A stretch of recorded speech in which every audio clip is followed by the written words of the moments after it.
Con la señal de la Santa Cruz de nuestros enemigos, líbranos, Señor Dios nuestro, en nombre del Padre, del Hijo y del Espíritu Santo. Amén. Señor mío y Dios mío, creo firmemente que estás aquí, que me ves, que me oyes.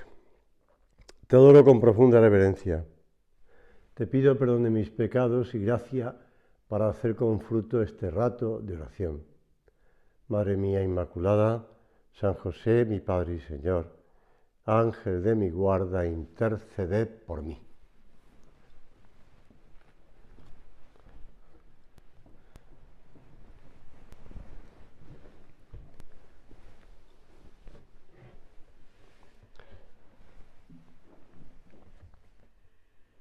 Nos relata San Lucas que en el momento de la Anunciación, la Virgen recibe también el mensaje de que su prima Isabel, a la que llamaban estéril, va a ser madre. Y dice que se levantó y marchó deprisa a la montaña, a una ciudad de Judá. En las montañas de Judá, a Incarín, dice la tradición. La Virgen no le mueve ni la curiosidad, ni se pone en camino para comprobar por sí misma lo que el ángel le ha comunicado. María, la llena de gracia, pero la esclava del Señor, la humilde, llena de caridad, de una caridad que le urge a preocuparse más de su anciana prima que de sí misma, ella, que es la madre de su Señor, va a casa de Isabel porque ha entrevisto en el mensaje del cielo una secreta relación entre Jesús y el hijo que va a nacer de Isabel, por tanto, el primo de Jesús, el que después será Juan el Bautista. El camino desde Nazaret a Incarín, la pequeña ciudad situada en los montes de Judea, que la tradición identifica con el lugar de residencia de Zacarías e Isabel, es largo.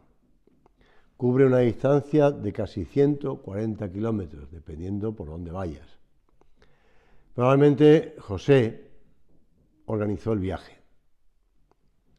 Se ocuparía de encontrar una caravana en la que la Virgen pudiera viajar segura y quizá él mismo la acompañó al menos hasta Jerusalén. Algunos comentaristas piensan que incluso hasta Incarín, porque está a 7 kilómetros de la capital del reino. Aunque después se volvería a su trabajo, porque él sí que tenía que ocuparse de ese taller que tenía en Nazaret. Y María estuvo con su prima varios meses. María entró en casa de Zacarías y saludó a Isabel. Algunas tradiciones locales afirman que el encuentro entre las dos primas tuvo lugar no en el mismo Incarín, sino en una casa de campo donde Isabel se ocultó durante 5 meses. Pues claro, una anciana embarazada era algo que, entre comillas, le podría avergonzar, yo no lo sé. Para alejarse de las miradas indiscretas de parientes y vecinos, y sobre todo para alzar su alma en agradecimiento a Dios que le había concedido tamaño beneficio. Yo me imagino que Isabel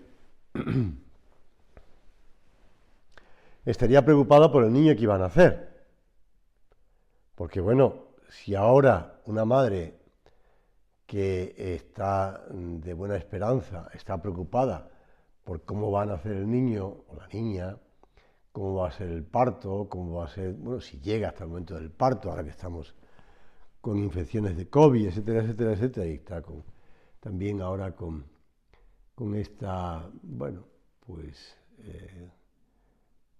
infecciones de pulmonares para los niños, pues me imagino que entonces, hace más de 2000 años, pues Isabel estaría mucho más preocupada por si al final llegaba a buen término el nacimiento del hijo. Sabría que sí, porque Dios se lo había dicho a Zacarías, pero La preocupación siempre es algo lógico en las madres. Se saluda a la persona que llega cansada de un viaje, pero en este caso es María quien saluda a Isabel. La abraza, la felicita, le promete estar a su lado. Con ella entra en aquella casa la gracia del Señor, porque Dios la ha hecho a la Virgen su mediadora. Su llegada causa una revolución espiritual. Cuando oyó Isabel el saludo de su prima, cuenta San Lucas, el niño que llevaba en su seno saltó e Isabel quedó llena del Espíritu Santo. En ese momento Isabel es consciente de lo que está pasando, también porque el Espíritu Santo se lo haría ver y entender. No olvidemos que son personas muy espirituales, personas muy cercanas a Dios, y por tanto las emociones de Dios le dan a entender lo que está pasando. Pero eso no quita que se sorprendiera no solamente de la visita de su prima embarazada del Mesías, sino además de que se quedara con ella. Porque María iba a servir. La prima le alaba, la bendice, que la proclamarán Madre del Mesías, Madre de Dios. María lo sabe y por eso alaba al Señor. Mi alma glorifica al Señor, se alegra mi espíritu en Dios mi Salvador, porque se ha fijado en la humildad de su esclava. Por tanto, yo vengo a servir. El servicio que la Virgen le presta a su prima durante esos meses es para nosotros un ejemplo. El servicio, más allá de la pura eficacia, es manifestación genuina de amor. Y lo digo subrayándolo porque en este tiempo parece que el servir es una cosa peyorativa, una cosa humillante. Si ven las personas que tienen pocos estudios, si ven las personas que se ponen a trabajar en lo que no quiere nadie, sirven.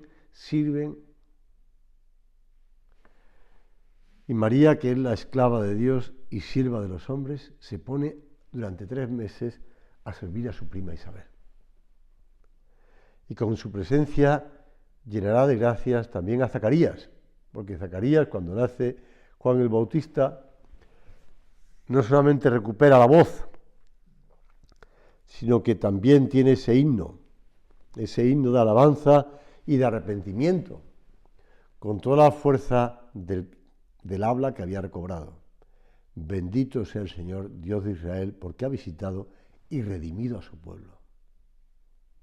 Estamos asistiendo a un entrecruzarse de unas relaciones entre Dios y los hombres, y las mujeres, Isabel, María, Zacarías, José,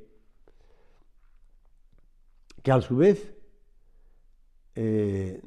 van acompañadas de una labor de servicio. Porque para servir, decía San José María. Y yo, si quieres, añado como una frase muy común. Si no sirves, no vales. Porque una pieza que no sirve, pues no vale. Una persona que no sirve, pues no vale. Un destornillador que no sirve, pues no vale. Un móvil que no sirve, pues no vale. Lo que sea. Por eso nosotros le pedimos a la Virgen que nos ayude a seguir sus pasos. Hemos celebrado recientemente la Inmaculada, que un momento para pedirle a la Virgen seguir sus pasos, seguir su ejemplo. Y aprender de ella que el éxito del propio trabajo está en que sirva, en que sea útil a los demás. Y esto está por encima de los resultados.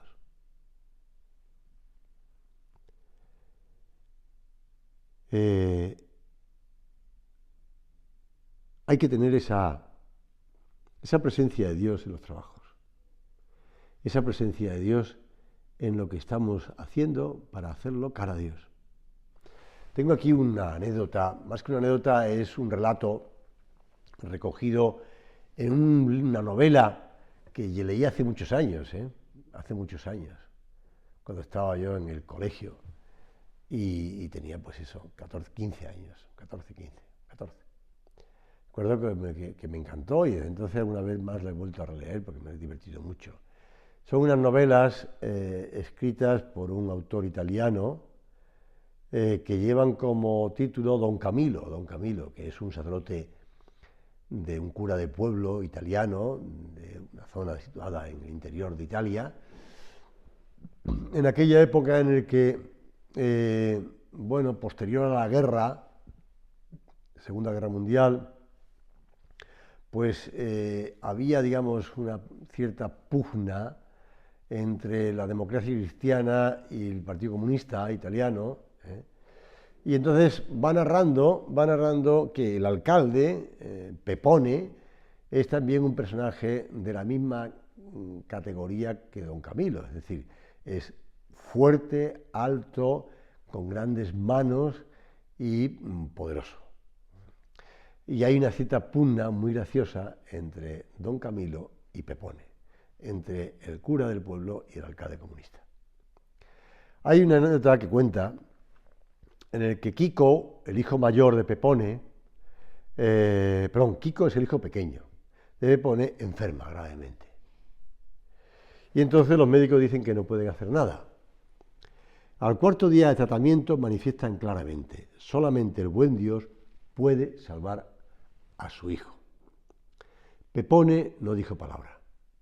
Salió al campo, llamó a los criados y ordenó: de rodillas, es preciso rezar al buen Dios que salve a Kiko. Y todos rezaban, dice el hijo mayor, no Kiko sino el hijo mayor, porque tenían miedo a mi padre y porque querían a Kiko. Al llegar la noche, el más anciano de los doctores dijo a Pepone: empeora, no llegará a mañana.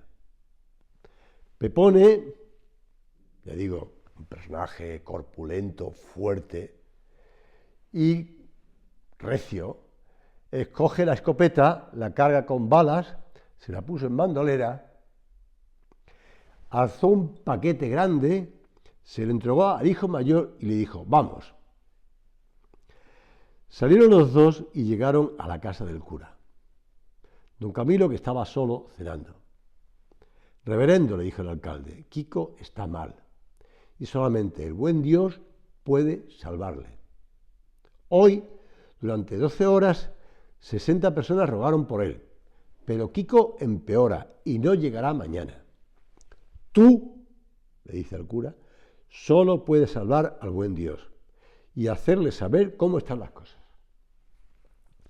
Hazle comprender que si Kiko no sana, yo lo hago volar todo.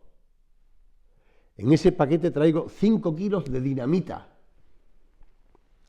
No quedará en pie un ladrillo de toda la iglesia. Vamos. El cura no dijo palabra.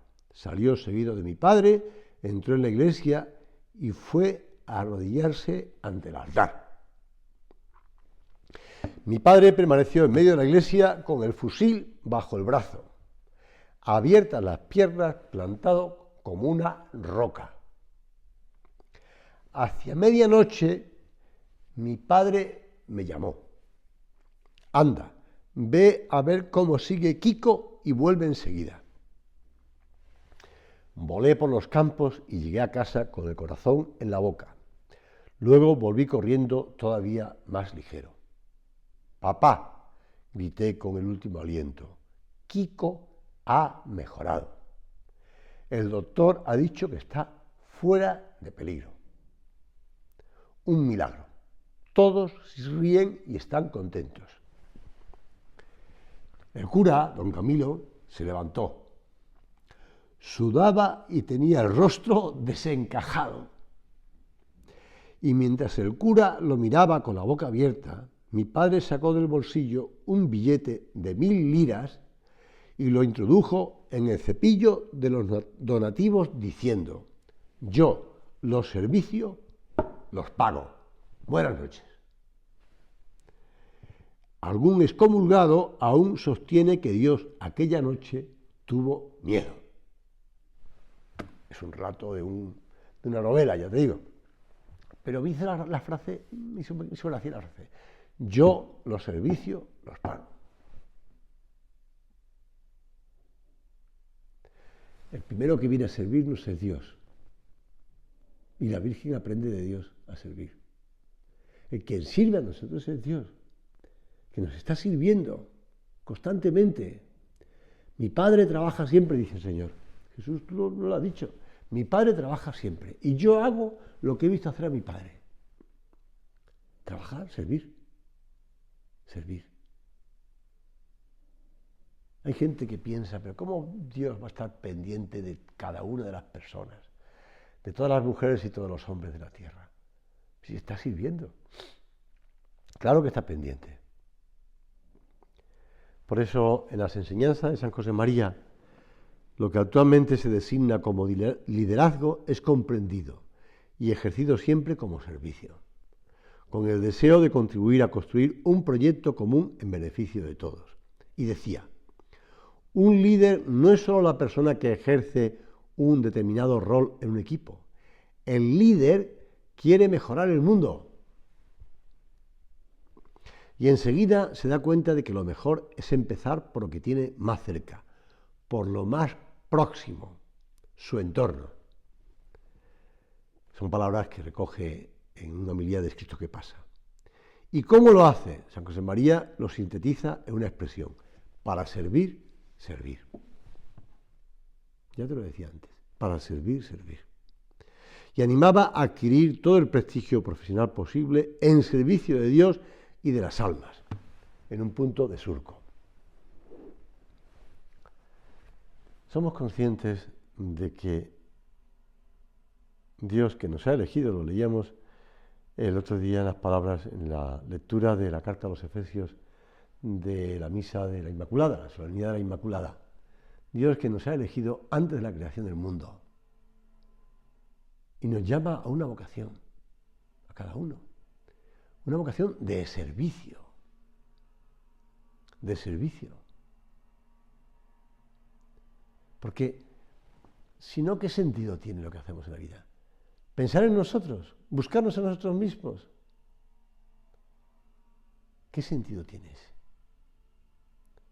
El otro día me encontré en la misa en la parroquia, no, después de misa o antes de misa, pues son unos niños del colegio, de pequeños, de primero de primaria, es decir, de 6 años, para cumplir 7, y con sus madres. Y entonces los niños en distintos momentos vinieron a saludarme y la madre pues ya le preguntaba al niño, bueno, la semana que viene voy a ir a bendecir el Belén, el nacimiento de tu clase. ¿Tú qué has hecho? Entonces las madres siempre me miraban como diciendo, somos nosotros las que lo hemos hecho. Pero bueno, uno de ellos había hecho un pastor de un huevo, el otro le quedaban todavía hacer algunos pastores. Ya le dije a la madre que cuidado con el tema del chiste famoso de los que no hicieron un castor, sino un pastor. La madre me miraba como diciendo, menos bromita, porque ya encima que hay que hacer pastores, usted encima se gasta bromitas. Pero bueno, es lo propio de una madre, servir a sus hijos. ¿Qué va a hacer? Servirse a ella misma, buscarse a ella misma. Entonces, ¿qué vocación es esa? ¿Qué madre es esa? Cualquier persona, no digo la madre solo, cualquiera en su vida tiene que pensar, yo estoy sirviendo a los demás, estoy ayudando a los demás. Te decía antes la importancia de liderar. En esta sociedad que nos rodea, tiene que haber personas que sea cual sea su profesión, sea cual sea su lugar de nacimiento, de origen, o su lugar donde vive, tiene que liderar. Y liderar significa no arrastrar a los demás por sus palabras, por sus ideas, sino por su ejemplo, por su trabajo. Hemos de trabajar bien y hemos de liderar y desarrollar esa visión más relacional del propio trabajo, tanto en el sentido de trabajar con los demás, empezando por Dios, te decía antes, como desde y para los demás, y el empeño por cultivar esas virtudes, querer mejorar uno mismo, hacer un trabajo bien hecho, con diligencia, con laboriosidad, con reciedumbre, con generosidad, con magnanimidad. Todas esas virtudes que acompañan al trabajo, no para autoperfección, sino para donarse. Por eso el tema relacional. Pero si eso lo hemos aprendido de Dios, que Dios es relación, es donación, Padre, Hijo y Espíritu Santo. Y la Virgen aprende de Dios y se entrega a su prima Isabel. Por eso, descubrir la dimensión cristiana del servicio es entender lo que es una persona, que es una relación siempre. Igual que las personas divinas surgen de las relaciones, las personas humanas también surgen de las relaciones. Servir, servir. La clave del prestigio profesional para San José María no es la fama, sino el servicio por amor. El peregrinaje del cristiano en el mundo ha de convertirse en un continuo servicio prestado de modos muy diversos, según las circunstancias personales, pero siempre por amor a Dios y al prójimo. Lo explica en este libro de homilías que te decía antes, es esto que pasa. Ser cristiano es actuar sin pensar en las pequeñas metas del prestigio o de la ambición, ni en las finalidades que pueden parecer más nobles, como la filantropía o la compasión ante las desgracias ajenas. Algún inciso en estas palabras de San José María. No nos dejemos engañar por la filantropía o por, en comillas, la compasión, las lágrimas, los sentimientos hacia las personas o a las desgracias humanas. No nos dejemos engañar. Si no tenemos a Dios en esas relaciones, si no está presente Dios en esas relaciones con los demás, nos quedaremos muy, muy cortos. Y muchas veces será un modo de autojustificarse. Yo he dado tantas limosnas, yo he hecho esto por los demás, yo he tal. Hay que ver cómo pueden tratar a la gente así. Incluso justificar pecados, por un sentimiento. Voy desde el aborto hasta la eutanasia, pero bueno. Pero no estaba hablando concretamente de eso. Y sigue San José María. Es discurrir hacia el término último y radical del amor que Jesucristo ha manifestado al morir por nosotros. Lo otro es estar sentaditos muy cómodos y más o menos pensar un poco en los demás y ya está. Pero no, de verdad, la verdad. Y no me digo yo porque tengas que irte tú a las misiones, o que no digo que no, aunque tengas que irte a, pues no sé, a trabajar, pues no sé, como las religiosas de la Madre Teresa de Calcuta. No. Con tu familia, con la gente de alrededor, con la gente de alrededor. La gente de alrededor.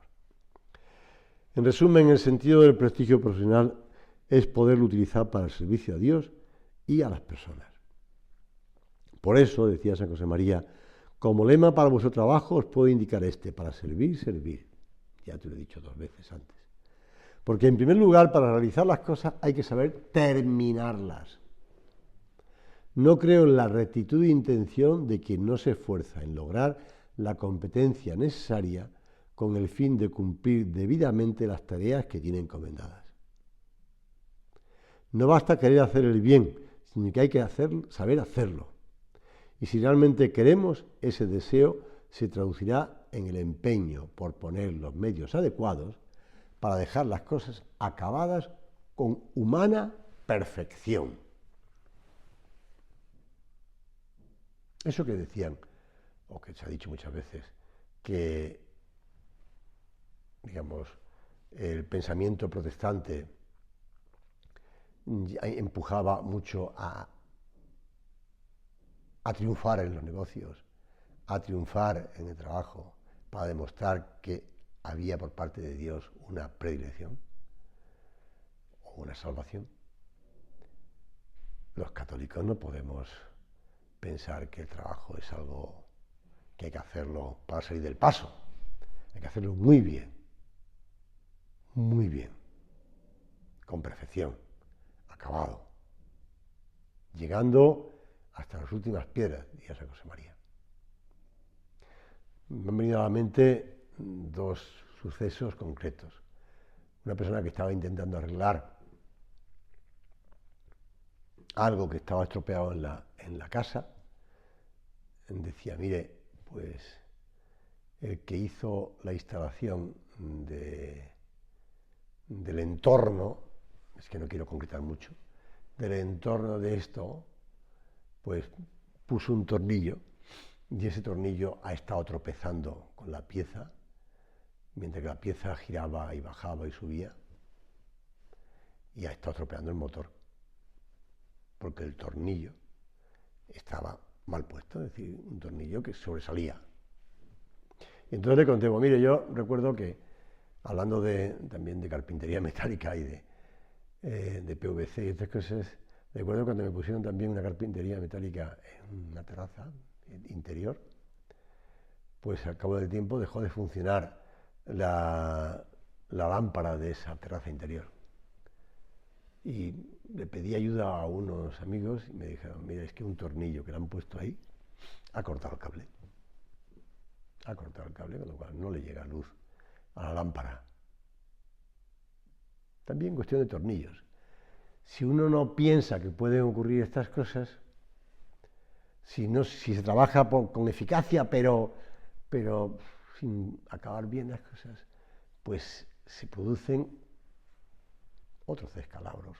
Sí, se sale del paso, se presenta todo muy bonito y muy bien puesto, pero se ha dejado detrás chapuzas, se han dejado detrás cosas mal hechas. Eso no hay presencia de Dios ahí. No está hecho eso con amor a Dios. No está hecho por amor a Dios.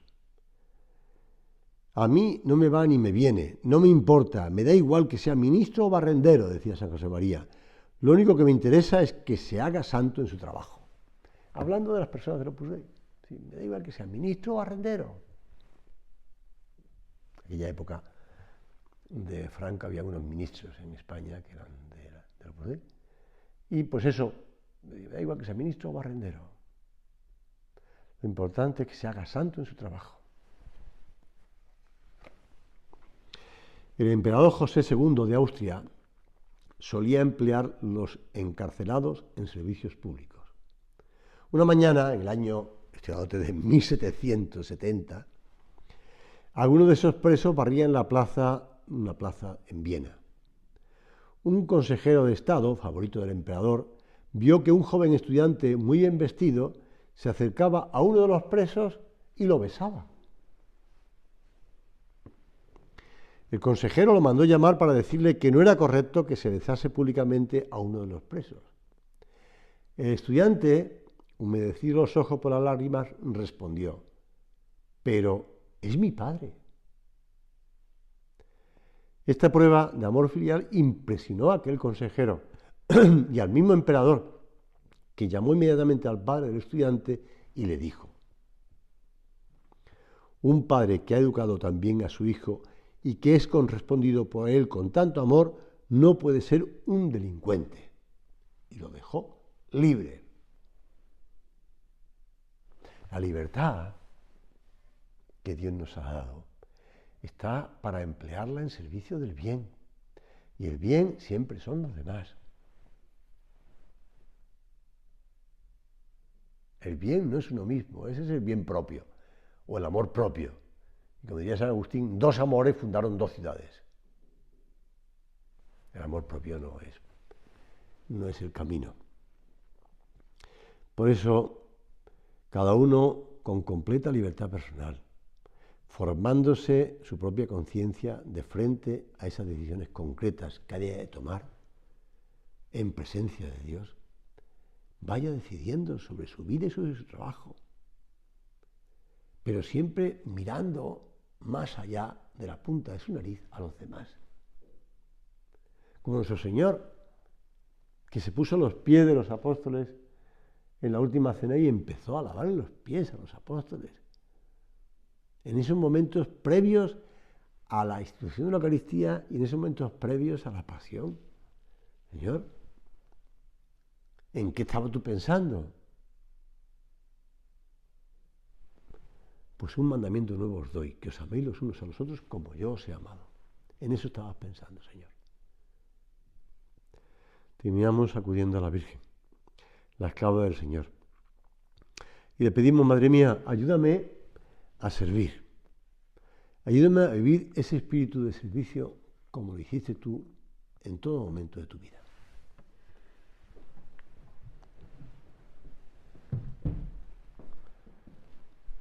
Te doy gracias, Dios mío, por los buenos propósitos, afectos e inspiraciones que me has comunicado en esta meditación. Te pido ayuda para ponerlos por obra. Madre mía Inmaculada, San José, mi Padre y Señor, Ángel de mi guarda, interceded por mí.